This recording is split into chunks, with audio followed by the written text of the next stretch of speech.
એ સમાચાર એટલે ચોમાસું આપણે જાણીએ છીએ કે દેશભરમાં અત્યારે નબળું આપણને સાબિત થતું દેખાઈ રહ્યું છે અને ઇન્ડિયાનો સાઉથવેસ્ટ મોન્સૂન છે એ ફરીથી એકવાર નબળું પડ્યું છે અને દેશભરમાં વરસાદની અત્યાર સુધીની જો એકંદર ઘટ જોઈએ તો 18% જેટલો વરસાદ જે છે અત્યાર સુધી ઓછો થયો છે, જે અત્યારે જુલાઈ મહિનો આપણે જાણીએ છીએ કે અડધો પતી ગયો છે અને તેમ છતાં પણ મોન્સૂન જે છે એ 18% જે વરસાદ છે ઓછો છે અને જૂનના અંતે દેશમાં લગભગ 40% સુધી વરસાદની જે છે એ મોટી ઘટ આપણને જોવા મળી રહી છે અને આઈએમડીએ આગામી 6-7 દિવસ સુધી વરસાદ રહેવાની આગાહી કરી છે। દેશના વિવિધ રાજ્યોમાં વરસાદ થઈ રહ્યો છે અને આગામી એક વીક સુધી આપણને 6-7 દિવસ એટલે એક વીક સુધી આપણને આ વરસાદી વાતાવરણ જોવા મળશે।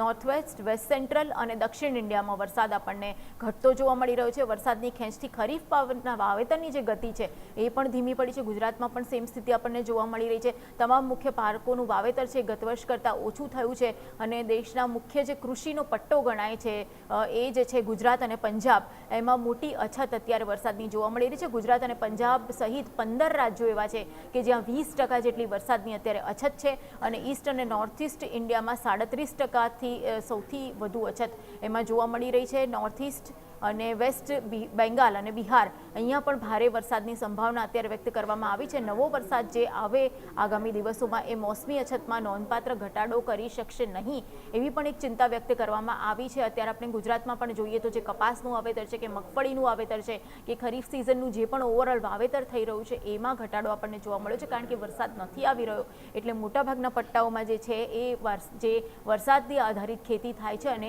એમાં વાવણી કરવામાં આવે છે એ તમામ વાવણીઓમાં અત્યારે ઘટ જોવા મળી રહી છે।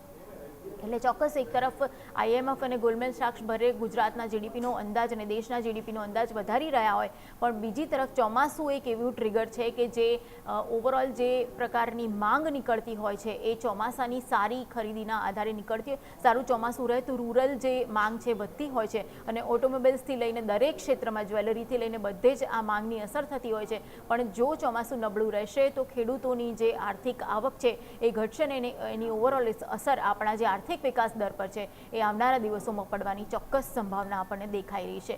ક્રૂડ ઓઇલ સંબંધિત બીજા એક સમાચારની વાત કરવી છે આપણે।